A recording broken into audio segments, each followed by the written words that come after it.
Good morning, SPs. Cricket, I need to know right away if the sound's working. I was having trouble with my microphone. So the quicker you can let me know, the better. I know there's a lag. It takes me a while to see your message. But yeah, microphone trouble. Sounds good. Okay, well then let's get started. Today I'm featuring someone from the Public Works Call. We have an interview from her. It's Amy Jill. She's not going to be in chat today. She's got in real life going on, but please be sure to give her, she's on replay and she's at class. She just typed in. So be sure to give her some love and encouragement and support. She will be watching this on replay. And yeah, my caveat isn't really apply here because everybody loves Amy, but I'll do the caveat anyway. There'll be people I feature you don't like. You just have to get over it. I'm interested in the topic, not the people. But, we all love Amy, so no problem there.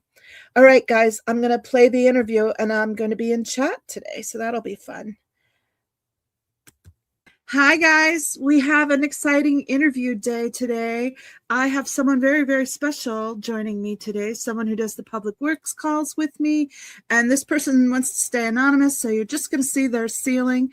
But, that's the safest bet, really. Stay anonymous as long as you possibly can. That's my motto anyway, and what I'm sticking to. But today we have someone a lot of you know only as Jill. We have Amy. Hi, Amy. Welcome in. Hi. Thanks for having me. It's so great to have you today. I've been working with you for like a year now, 13 months now. Really?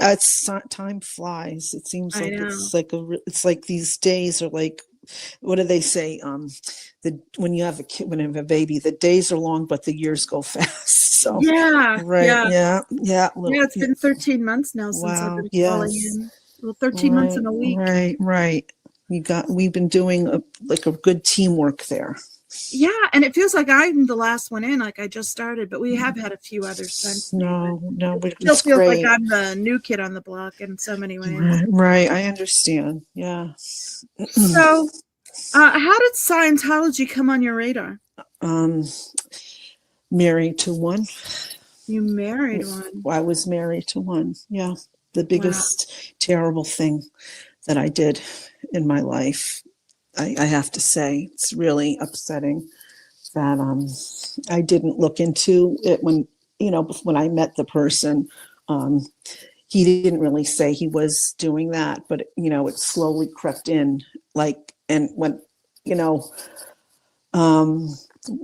I got married to him, it finally was. It came more visual. It was more in front of me, because all I heard in the beginning when I met him was that, he does management and blah, blah, blah. And I didn't really connect, like when you go and you watch people's protest videos and people don't realize Dianetics is Scientology. And then I did, and he said, I do this Hubbard management technique, and it's blah, blah, blah. And it's really helped me grow I'm not going to say what he does, but it helps his business grow.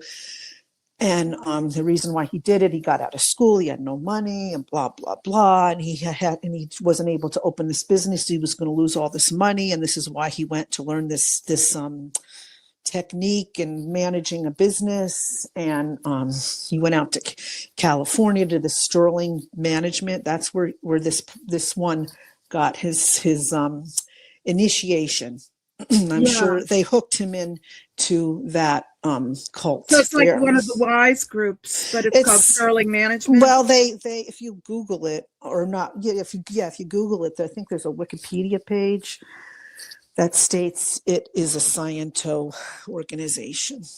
Wow. And and I was I met this person like over 20 years ago, and I wasn't so into we had internet, but I wasn't, It was not that social media. There was not so much of the stuff out there about it, and I was so busy with my life working and trying to do, I was so busy with my career then. And I really didn't have the inkling to look into it, Right, because he said he was running a business and it was just a management technique. So why would you think to connect those? Right. And like, and just things were like, when you meet somebody, they always put up their good face. There's always they put up their good side, and you don't really see anything in the beginning of when you're dating someone, and then when you decide to get engaged to them and all that. And it's if I really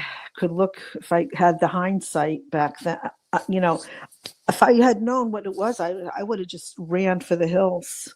Yeah. I really would have ran for the hills at Well, that that's point. why it's important that people like you speak out so more information is out there and accessible. Exactly. And it's just unbelievable what happens when you marry someone like that. It's like that. It's cliched. It's like that slow boil, the frog in the pot analysis. Yeah. It's what they do to you when they're married to you. It's like really slow in and how they indoctrinate you and make you feel guilty. And when you're married to someone, you want to please them. So when they sit down with you, when you start seeing their materials that they have about this cult, you don't really realize it, because I never watched programs on it, and I wasn't even on Facebook yet. I really didn't have that. I maybe signed up for social media like in 2008. And this was a few years before. I really wasn't looking and Googling things. I didn't have an iPhone. I maybe had the computer. I did some emails, a few things. And other Sure. than that, we not like we are now, where people didn't live stream. It was just a much different world back then. I only watched TV. I didn't really watch things on a phone or a device. It was just not that way back then. So I just didn't realize how insidious and slow it was when he was trying to teach me about this cult. And I would sit down and he'd show me what you do and how it's good, it's going to help, it's really good for relationships. And then we had our child, and like there was just a lot of different things throughout the marriage that he just lacked this sensitivity about physical issues like I had. Like he didn't acknowledge things, like he didn't care. It was just, it's so hard to explain, Antics. It's like so hard. Like it snuck up on me. Like when I had but I had the first inkling before I got married to him, because I knew he had high blood pressure, and I was trying to get him to go to the doctor, and he wouldn't go.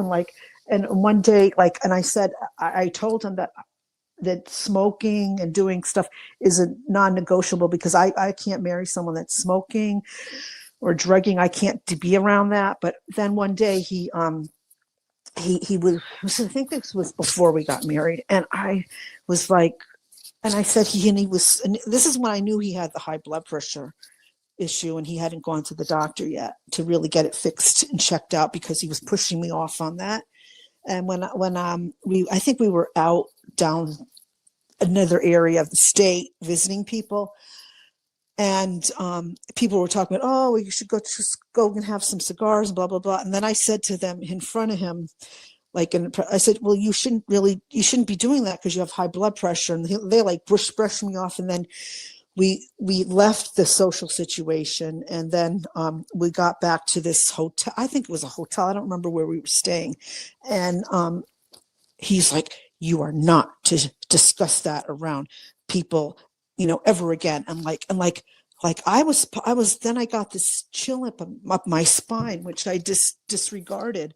Like, he doesn't value health and and taking care of health. But I think I was so desperate. I wanted to get married and have a child, I Yeah. was getting older. So I just tried to disregard that. And I really should have ran for the hills, ran 100 miles in the opposite direction. So But these are good examples of red flags to look out. right. And then, like, even when I got married, I was having trouble getting pregnant, and I remember I had to have surgery one time because I had a lot of issues. I needed to have treatment to get pregnant. And after this first surgery, and I didn't go to my parents to recover, I had some laparoscopic surgery.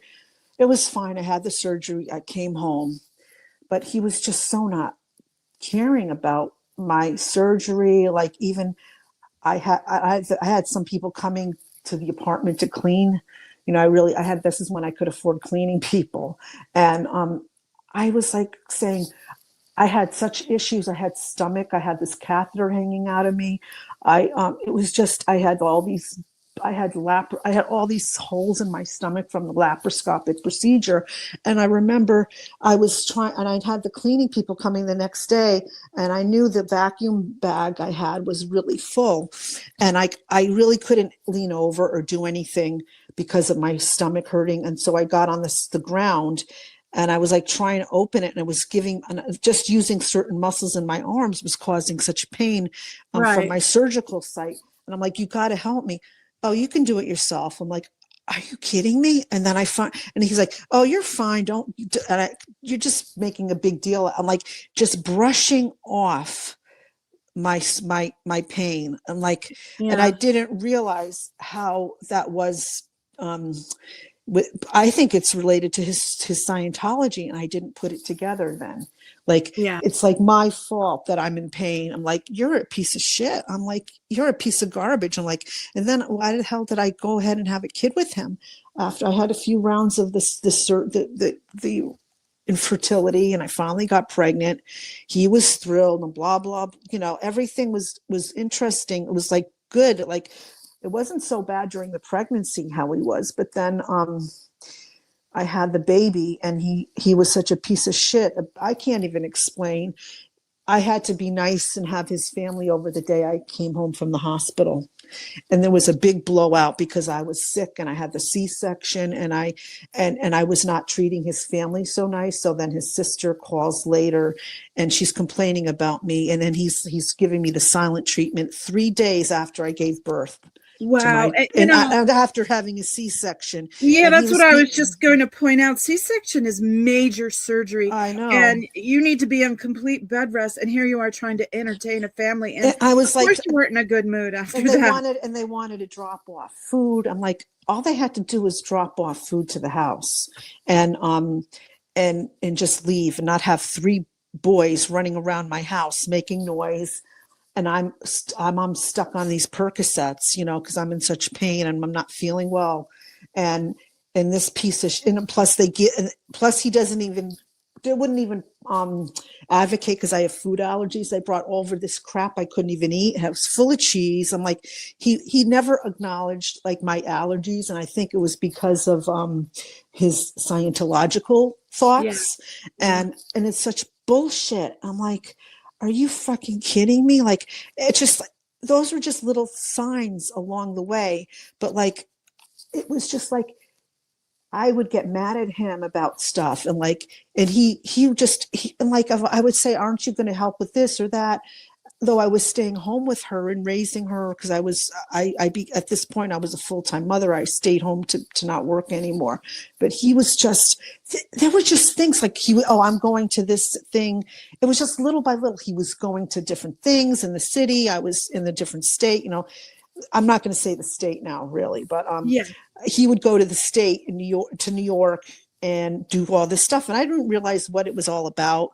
But then little by little, I would hear him say, oh, we got to go to this thing in the org or whatever the hell it was. This was like basically when he started, he was showing me all this stuff. So I'd go to the New York City, and they would have like in the org on West 46 where Manning goes and protests.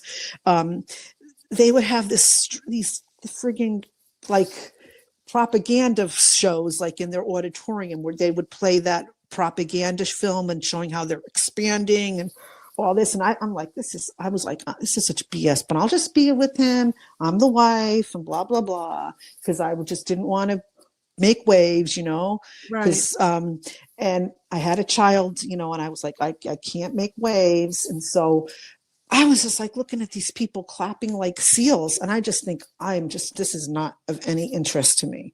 And I just went to go along and blah, blah, blah. And, and he still, he wasn't going to the doctor, really doing what he's supposed to do. He's always so against things, listening to these crazy conspiratorial shows and on his internet thing, like, what I mean, like these crazy, like you got to prepare for the Armageddon, like that kind of stuff, like, Oh, and that, that kind of shit. Like, and he, what was I going to say? But like, he just wouldn't go. Like, he wasn't going to go. I'm not getting in the system. I'll just do the vitamins and I'll do all this crap. And then I started noticing all the people that he was hanging out with or buying things from was all like Scientological, connected. And he didn't even, he had friends that were not in the cult, like, cause he was public. He is still a public, and he, wouldn't, he didn't really talk about it so much with them. He didn't even talk about it with his family. His family wouldn't bring it up, though they're not in the cult. They're not. But like, I think in the beginning he had said, oh, he didn't speak to them for a long time because they didn't want him to do that business program and blah, blah, blah. I think they looked into it, but like, he didn't tell me the reasons why he didn't speak to them. He didn't really say it was because of the disconnection and all that. But now, oh, everything's fine with his family. We just don't talk about it, that kind of crap. Like you always hear from the survivors and the people that are doing their live streams. But yeah. and even one time he was concerned, oh, we're not doing well with our marriage, you just don't do this and that and blah, blah. Like he would get these spouts of anger. And it was like, oh, I have to go and do a course. Like he would like run off and like, I really have to get my head together. I have to get back into it. Like he was like, it was like he was like addicted to it, like going to Yeah. and it was just like, I don't understand. It was just like, I really didn't get it. I was so busy raising a child. I never used babysitters or nannies. I did everything on my own. Right. I didn't I just was into taking care of my daughter and not having anybody help me. And like, it was just little by little, like, even when I saw our daughter get hurt, he goes, he would do the locational things. I was like, the hell is this all about? Like, he wouldn't even want me to acknowledge like her getting hurt or something. I'm like, this is effing weird. You know what I mean? I'm like, I Yeah. didn't like it, but I wouldn't say anything.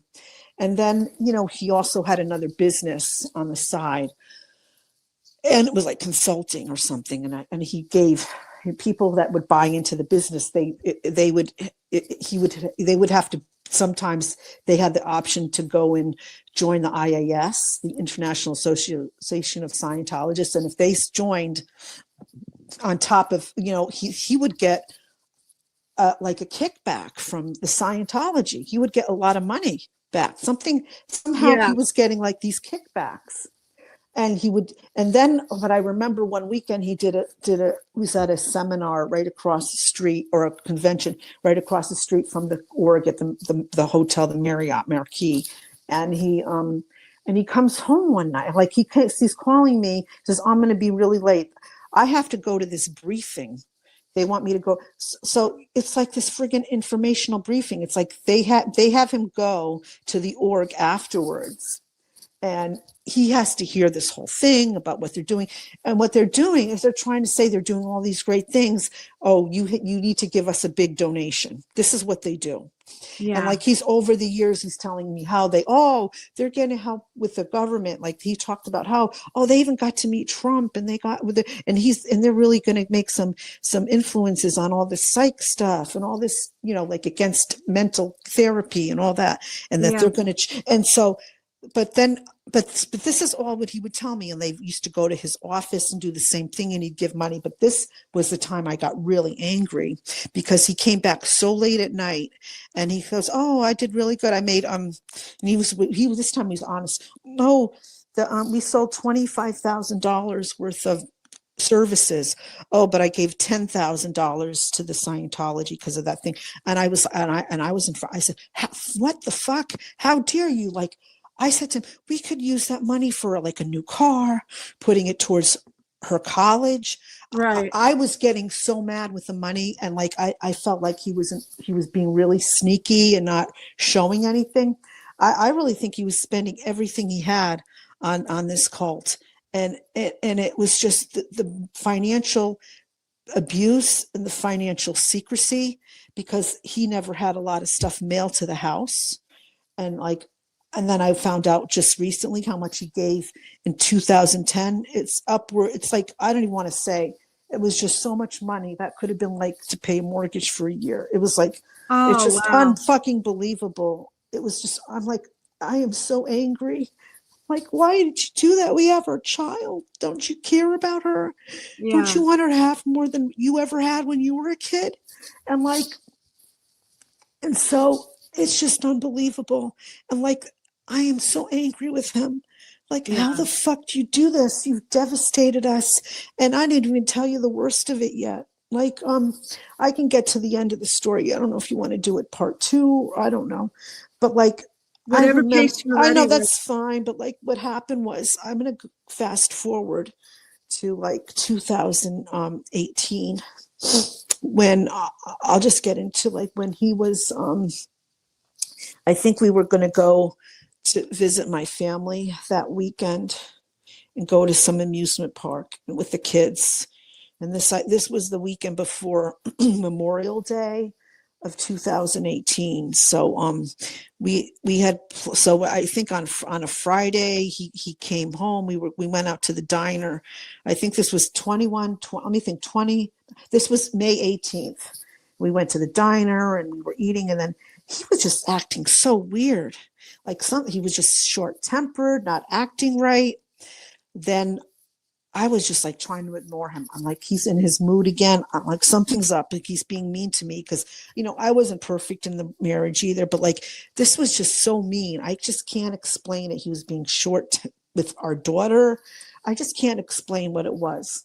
So then the next day he would work Saturday. So we had this special event at the office, and it was fine and blah, blah, blah. And then he took pictures of it. And then, then he came home.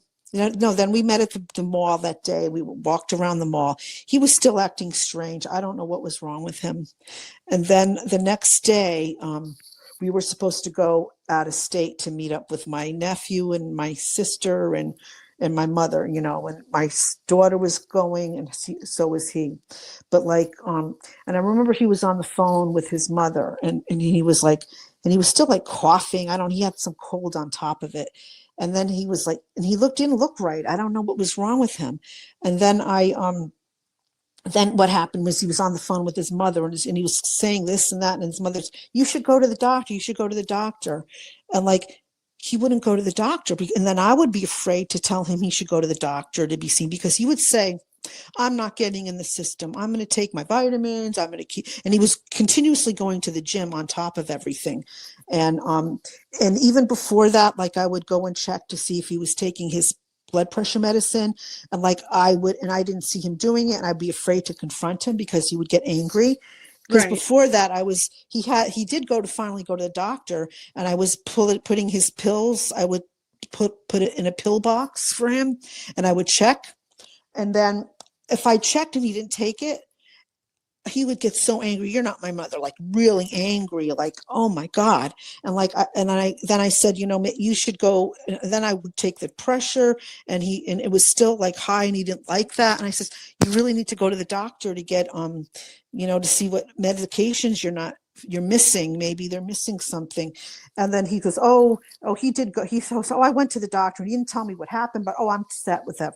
So because he didn't work close by, and his doctor was in, like 20 something miles away from where we're living. So he worked 20 plus miles away from the house, which I didn't like, because I couldn't monitor what he was doing, Yeah. And the thing is that, so I'm going to go back to that day we went to the amusement park. I drove because I was always better. Like, I would drive and he would sit in the back with our daughter. And my daughter was saying, he was like getting uncomfortable, and like, he's like, oh, my leg is, stop with my leg. And like, there was nothing she was doing with his leg. And then she goes, oh, why is your face twitching? And I says, we should go. Are you all right? We should go someplace and get you checked out. Oh no, I'm fine. I'm fine. And blah, blah, blah. And he's just getting, his behavior's terrible. He's complaining that he has a terrible headache. So we get to the place, we all meet up and blah, blah, blah. And he's just acting weird, pacing around, pacing around, pacing around. And what happened was, I said to my mom, I said, he's not acting right. Something is wrong. He says he's not feeling well and all the stuff. And then he went and he says, I got to go get an ice cream. Maybe it's going to make my head feel better. And so he got the ice cream. And I said, and when he got the ice cream where we were, he comes back. I go, no, before he comes back, I said, Mom, he's not acting right. He doesn't feel good and blah, blah, blah. I don't know what to do. And then, so my mother tried talking to him and he wouldn't owe up to anything. And I wish he had forced something on him, but he was just not acting right. I don't know. So then, we got through the day, the kids had a good time. And then we were going back to my parents' house because we were going to eat dinner. And everything was normal. We're eating dinner, but then my mother had to, I'm not going to explain exactly what happened, but my mother needed him to do something for her. And then all of a sudden he's complaining he can't see something and blah, blah. And then he couldn't help her with it because he could have trouble seeing. And those were like a little sign something's wrong with him, but he's not going to the doctor, blah, blah, blah. And so I went and I was sick too. I had a terrible cough. There was something going around. So I was still coughing up a storm. So he went to bed. We got home and he went to bed early around 8:00 that night. And he went into the other room because I was coughing so much. I would keep him up all night with my cough. Like when someone was sick in the house, someone would sleep in the other room so they wouldn't, keep them up all night with the coughing. Because he had to get up in the morning. He needed to be well rested, etc. And then everybody went to bed. And I just had a feeling something was wrong, but I didn't really think to check because he'd get angry. So I went to bed at 9:00. I had taken cough medicine just to really try to get me to sleep because I was just so uncomfortable. And so what happened was I hear this, I'm sleeping so soundly. All of a sudden I hear banging, banging, banging, banging, banging, banging. And I finally woke up. I didn't know what it was. I thought someone was breaking into the house. And so I hear him yelling. And I go into the room I'm currently sitting in. He's on the floor and he's shaking and he's having a stroke. Oh my gosh. And I'm like, and I had to get the ambulance in here. I'm like, what the hell? I says, weren't you taking the medicine? All this stuff. And he's not even answering the question. So this was May 21st. It was 2 a.m. on May 21st of 2018. And he's having a stroke. And I'm like, he went to the doctor and it was 2 a.m. I had seen him last time I saw him was at 8 at night. We couldn't determine when he had the stroke. So he couldn't even get the TPA, the clot busting drug. Oh, wow. And so you have to have it within a certain window when you start getting signs of a CVA. And I'm just so angry. I'm like, you had all the signs. What this fucking cult did to him, it audits out any common sense. It makes you turn with a reactive mind. It made him turn off any sense of any common sense signs that a person of any normal mental capacity would recognize and say, I have to go to the emergency room. Yeah. You're especially when you have everyone telling you that. I'm like, are you fucking kidding? This cult makes them so fucking selfish and dumb fuckery. I'm like, you have a child, you have me. Why the fuck were you fucking around? You were waving guns at our heads by being so irresponsible. And I'm just so upset. And I'm like, it's so devastating. And I'm just, and this is, and then he was just being an asshole. He was in rehab the whole summer. He came home and it was so much work. with getting people in here to help bathe him. It was just, even though his business was running and he had someone helping him, things just then, I wasn't having a good time. I'd need respite. He would go away to with family members on the weekend to give me a break, and he'd get a change. Justine, I just needed to take care of my daughter, and I needed a break from this. So he was there the whole day weekend. He was there plotting a way to leave me and leave me devastated. So I'm just going to fast. But I'm just going to say this stroke took every nasty personality trait and totally magnified it. It's just like when you hear people say, my family member has dementia, Alzheimer's, and they were a real nasty person with this thing, but now they're even worse. Yeah. You know what I mean? So like it took something and made him even worse than he was before. And he was very difficult to live with. I didn't like him in any manner in the SCX department because it's like he's not the same person. Yeah. I'm not interested, I'm not interested in being with someone that is in that condition. I was not interested. It was like not the same thing. So then one weekend he totally decided he wasn't coming home. And then 3 months later, he's divorcing me. Yeah. And I really I was not prepared. And I'm going to fast forward. Like he was still going to the Scientology shit. I can't even begin to tell you whatever I am right now in the financial department. It's a very, very devastating situation for me and my daughter. He is such a deadbeat father. Does he see your child? He doesn't. No, she doesn't want to see him. She doesn't need to see. How can he can't even drive because of what the stroke did. He can't because this affected the vision, and he had developed seizures from it.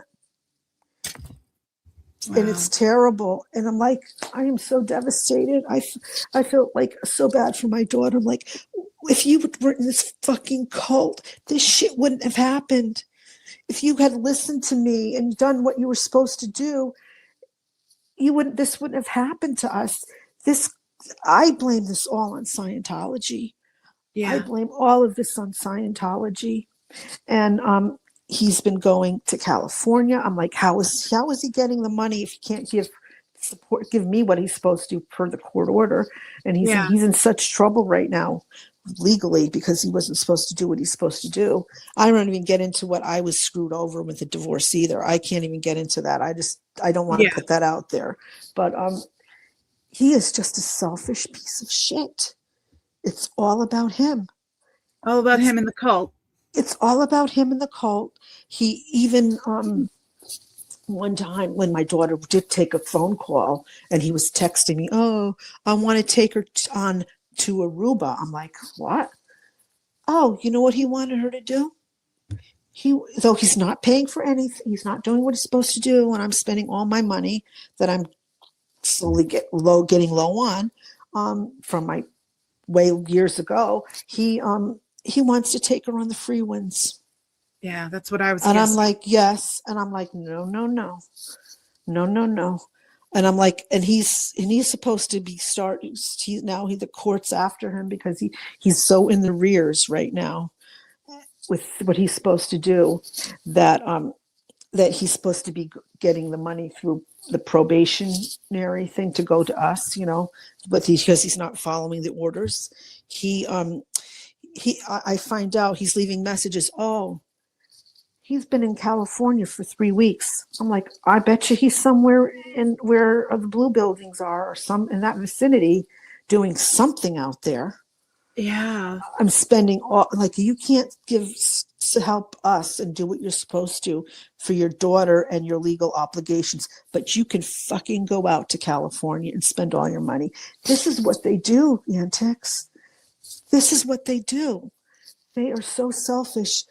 And but it's like all about them. Yeah. Well, it's narcissism, right? All the auditing, brainwashing, and hypnotism creates narcissistic personality disorder. And that gives you this super feeling, the superpower. It puts you gives you a high, right? Makes you Uh-huh. feel invincible. So he's invincible. So he doesn't need to take medicine. He's invincible. Of So he doesn't need course. to go to the doctors. Uh-huh. And, it's just disgusting. And that he thinks that that vitamins are going to cure him. Like, are you out of your mind? That's not going to cure. And you have blood pressure issues, and then you were doing all this this physical training at a gym, and you're not even cleared medically because of you don't even know what else you had going on besides the blood pressure stuff. Yeah. Never had when he hit 50, never had a full physical like you're supposed to, and make sure everything, you totally go from your inside out. You examine every organ system. At some point when you're 50, you really have to get all your blood work done and make sure Yeah. that you're not going to stroke out, that your arteries are fine and all that. And I'm like, shit. I'm like, you are such an asshole. It's so diabolical, all the hypnotism and brainwashing. And then he has a major health crisis because of not taking care of himself. Right. Well, then you're already fully invested. You've already have all this time sunk and money sunk into it.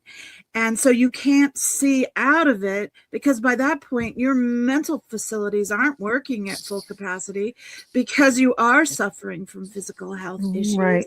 And you're so invested in it that Right. you just dive in deeper, it seems. Right. But there's like with the movement, like it's like I've never heard of a person in my category. Like I've even just seen someone's never in or you were in, but Yeah. or your family put you in there. But I was like I was unwitting marrying someone Yeah. that was You in were this. So along that for the there's ride. a lot of people aren't discussing that. Like I've not heard that story told Yeah, as it of is yet, unusual. because in a lot of the times I don't think these marriages work out when a public will marry someone that's not interested in it.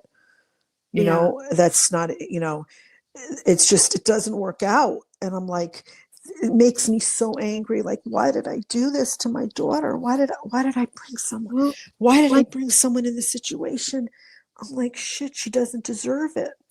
it's like No. Irish says, it'll either bend you or it'll break you. So either you were going to bend to his will and become a Scientologist, or he was Right. going to bend to your will Right. and get out, or it was going to break you. And yours, it Right. just broke you. And he was trying to get her to go to that's the school, this scientist school, and I wasn't doing it.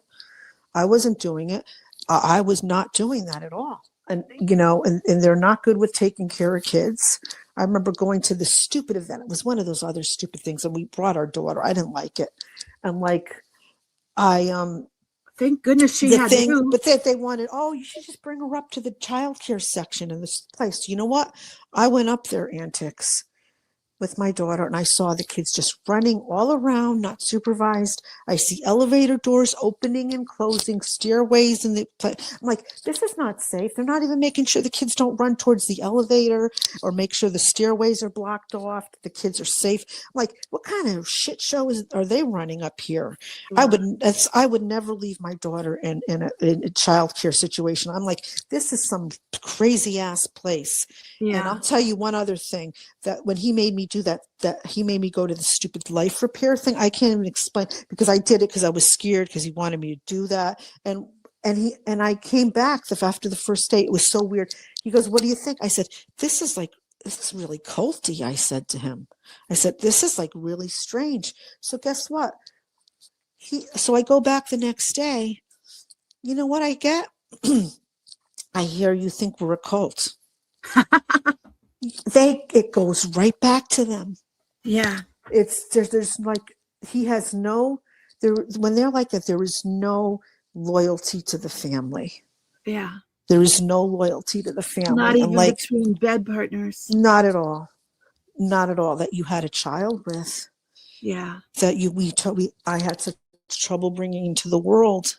She's like the miracle child, because I had such trouble getting pregnant with her. Yeah. And I'm like, and now I'm so angry.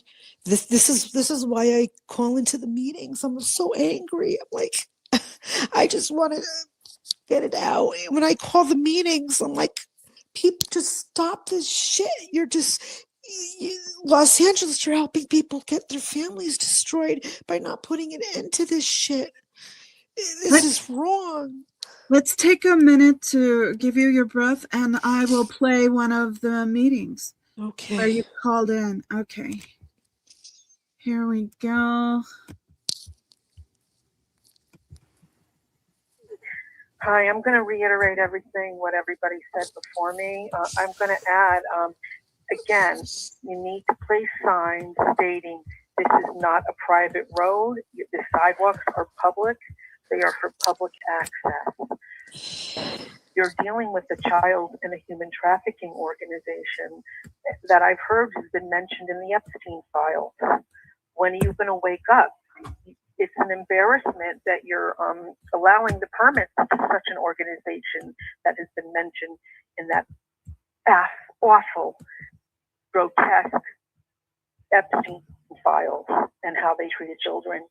That's what they're associated with. When is the Operation Spring Cleaning going to happen again in Los Angeles like they did last year to help rescue the child trafficking and other human trafficking victims? You're helping them continue to traffic victims, and it has to end. Bye. So that was really powerful. I love it when you call in. You do amazing work. I have a lot of clips from you at the Los Angeles Police Department too. We can play that now, or we can continue with whatever you want to do. It doesn't matter. I'm just that's basically what I can say now. It's just so angering. It's just like I can't believe I did this to myself and brought a kid into this shit. You know what? You can't take responsibility for what you didn't know, and he's the one responsible. Don't blame yourself or beat yourself up over his actions. Right. But then I look at, it's so hard. You're a mother like me. Like you look at your kids and you just want the best for them. Yeah, but it's them. because of you. It's because you wanted the best for them and because you were a good parent that you saved her from going in. You could have been, oh, well, he wants to do this and it'll make him happy. So I'll just keep the peace and it'll give me a weekend off.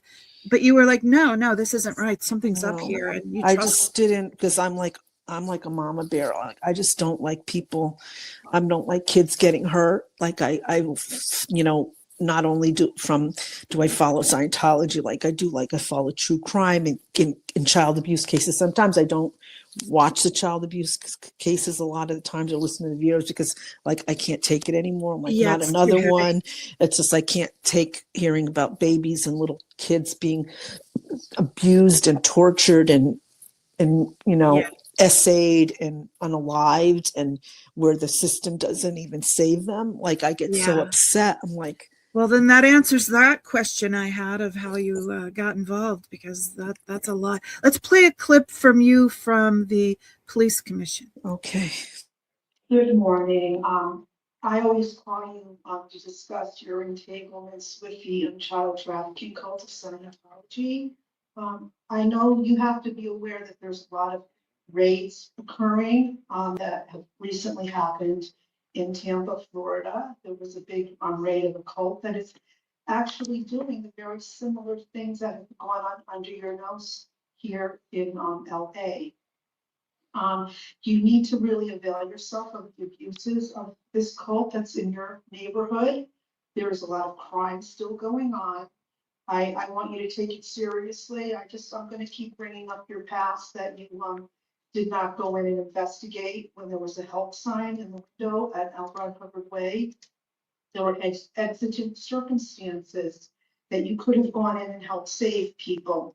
There's been, the Homeland Security has a website talking about trafficking and everything. I don't know why you're not reading about that and learning about cults in your neighborhood. There was even a TikTok cult that was raided in LA, and they're doing the same exact thing that was done, that's been going on for years in Los Angeles. You really have to get your noses out of the wheres of this cult of Scientology. They're safe pointing you.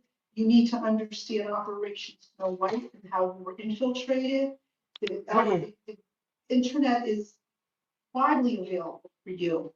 Your kids can tell you all about Scientology and everything that's going on with the South Park episodes. You really need to do your research.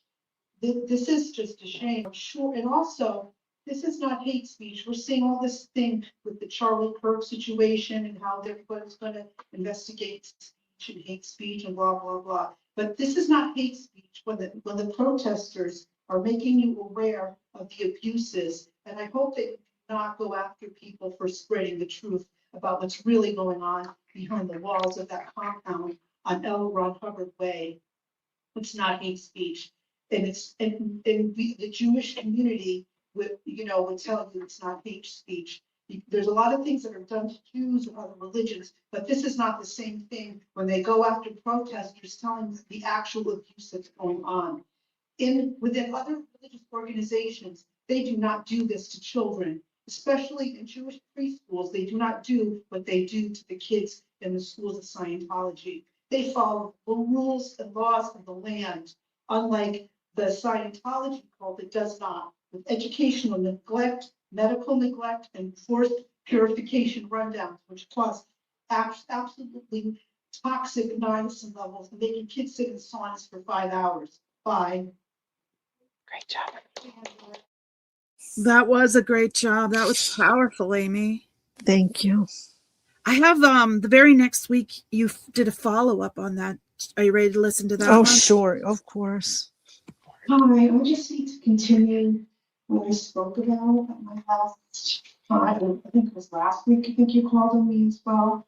I'm very concerned that you're not doing anything about the child trafficking cult of Scientology. We have cults that are being busted all over the country, and there is obvious things that's going on. And there was a book written by Jamie Mustard called Child X. And I think that you guys are going to get a copy of that so you can read all about the abuse of little babies that was going on under your noses in Los Angeles. These babies were born into the cult and received parents. And then the babies were put in little baby boxes, like a factory. Like, you can look at it like those things in China, little girls lined up with no care, no love, no nothing, just no kind of interaction. And this happened.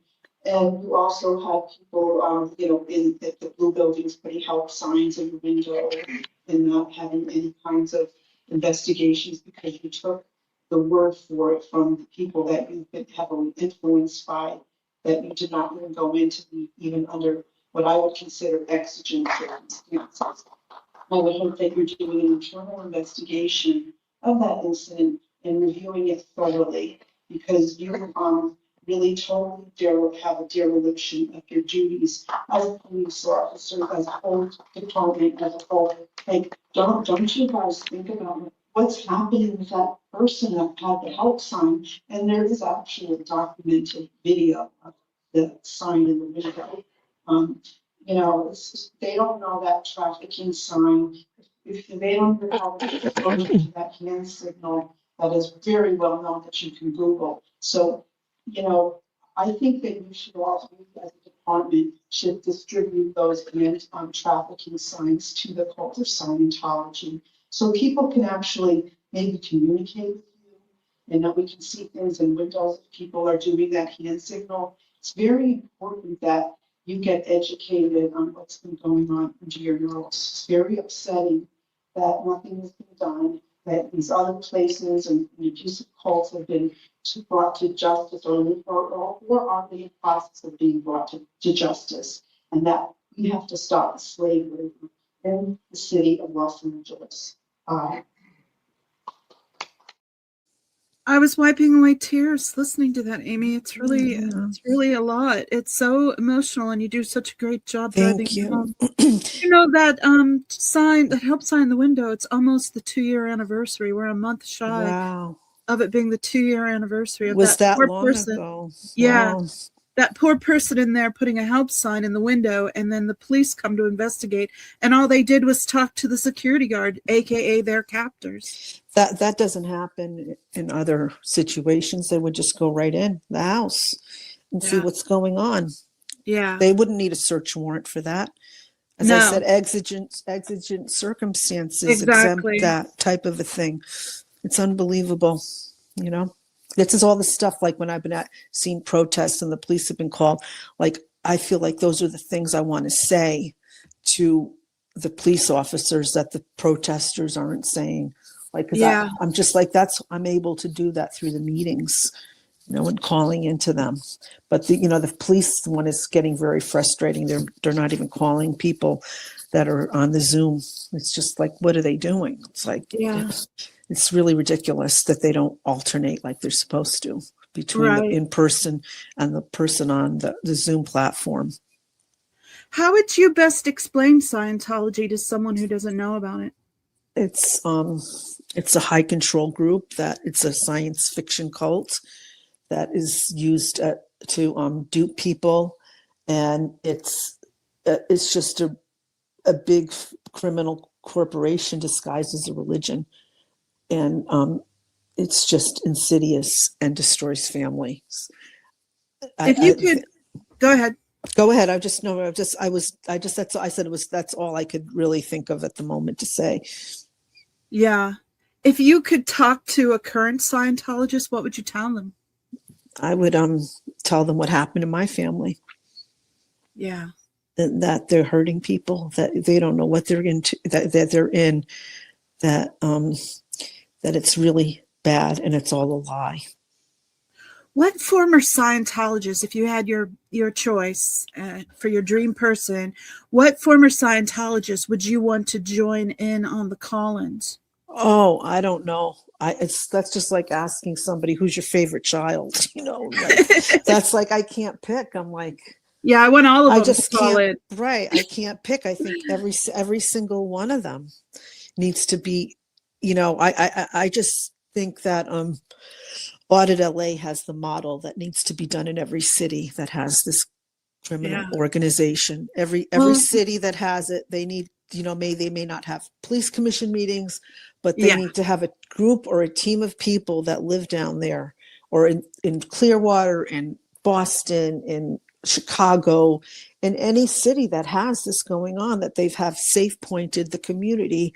They need to be going into these meetings, passing out the literature, and educating them about the front groups, and giving them videos of Yeah. what it is. Just to me, it's like, for me, just in my opinion, for them to deny what's going on through the testimonials of people that are survivors and have left Scientology. To Yeah. me, it's like the people that deny the Holocaust.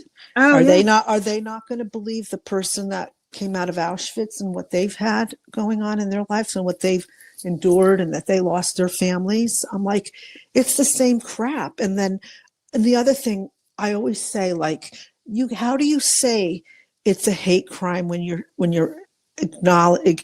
educating people about what goes on inside those walls of that cult? That's different. We're not making a crystal nacht of their Yeah. buildings. We're not throwing things at their glass. We're not saying you cannot participate in society.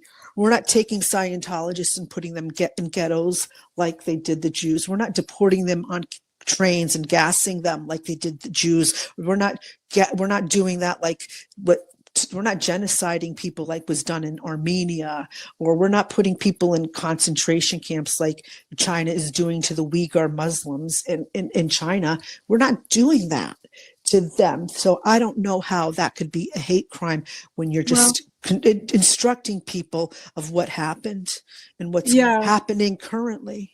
And the irony is how many doctrines and similarities there are between the Scientology practices and Nazism. Well, it's like the eugenics. It's like Mengele did the experiments. To me, it's like they're doing that with the eugenics thing, like ableism, and you're a degraded being if you're in a wheelchair, or you have another mental deficiency or illness, and what it is, it's like the same thing that they do with the muster, when they take the roll call and they got to stand there in this cult. It's like they did that in the camps when they had the roll call. They called it Appellplatz, where they Yeah. have to stand for hours on roll call.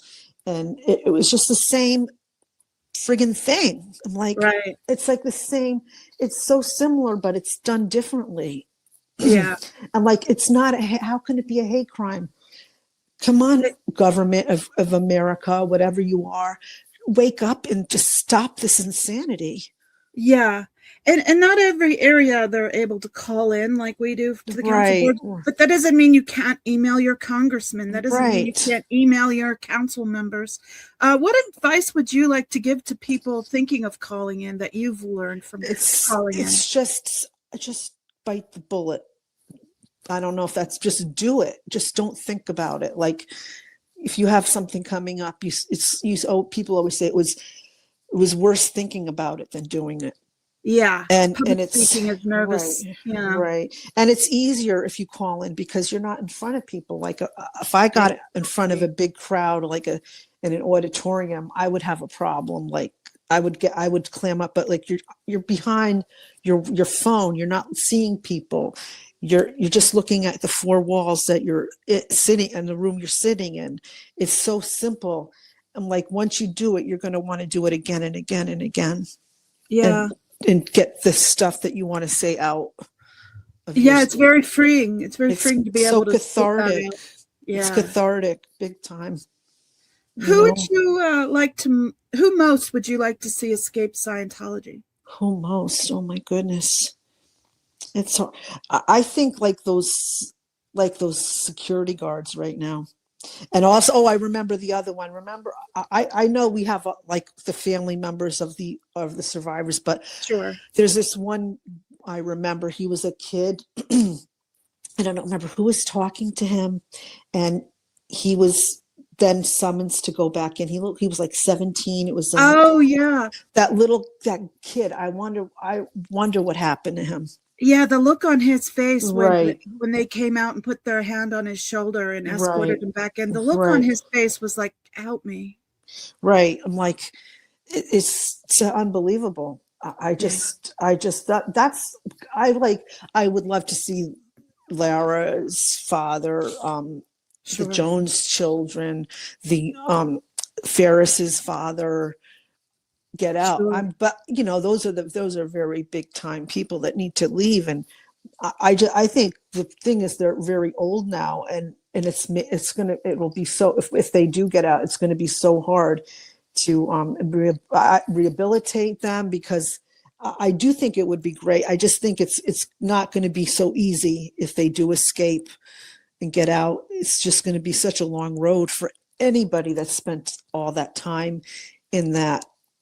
It's just so ingrained in them right now. Yeah. What's your biggest win and your biggest regret from your activism? My regret is I didn't do it earlier. I'm regretting that I'm scared to say who I am, because I'm sure even people that are in the movement or like escape probably know who I was married. If I said the name, they would know they would have heard of him, but I'm just regretting that I'm afraid to say You have to protect yourself. Right. No, I know, but I wish they would know what he's all about. It's like, yeah, I know it would be good to have his name, because someone could shout out his name down in Hollywood and try to locate him. I may send Audit a picture of him or somebody, see if they've ever seen him. Oh, that's a good way to do it. Do it that way. But my biggest gain is meeting everybody and knowing I'm not alone. Yeah. And what people gone through, and everybody's different. You can't paint everyone's experience like with this broad brush, Mm-hmm. And I just grateful that I've met people that I not really met them, but met them online, just getting that sense that there's a big thing out there that people are fighting against it, Yeah.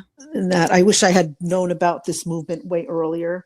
That's another regret. I wish that I had researched way in the beginning, because there was so much information out there, but I really, I really didn't think to do it. And that's really what I feel regretful about, on top of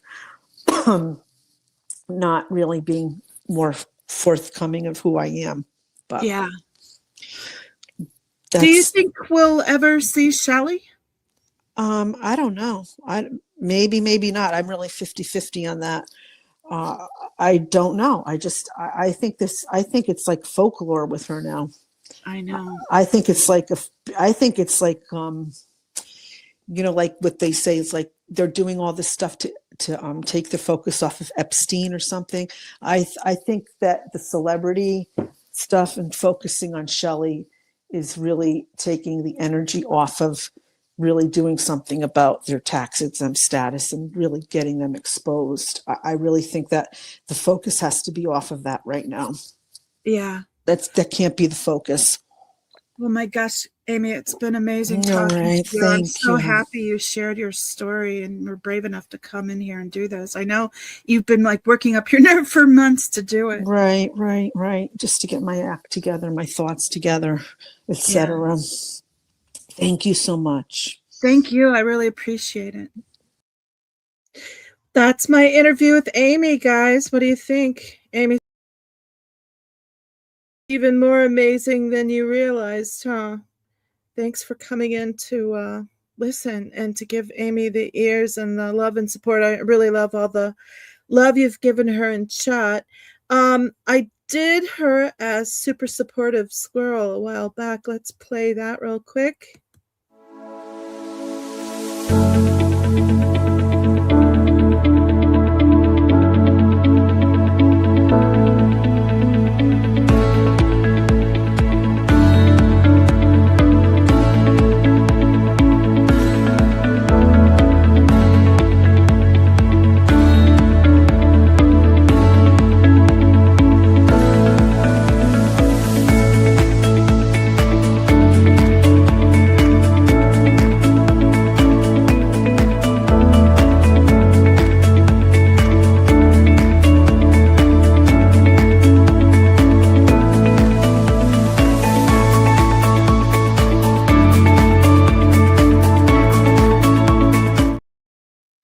Please give Amy love and support. This wasn't easy. This wasn't easy for her to talk about.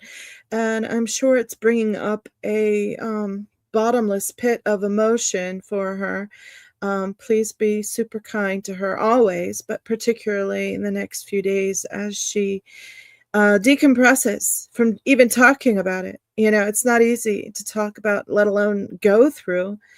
And support these people doing the call-ins. Some of them have backstories and reasons for doing what they're doing, and they're making a difference. They're chipping away at that hard shell that the LAPD and government officials have put up around Scientology, because some of them don't know what's going on. They just know them as, oh, those are the nice people that made a big donation. And they've been deluded. And so they need to hear these stories. And I appreciate each and every one of you for coming in. Thank you for all you do. And go out and do something fun today, guys. Oh, Public Works I'm going to go on at 9:30 if Audit's not going to be there in person. If Audit's there in person, go check out Audit LA, and I won't be streaming. Bye, guys.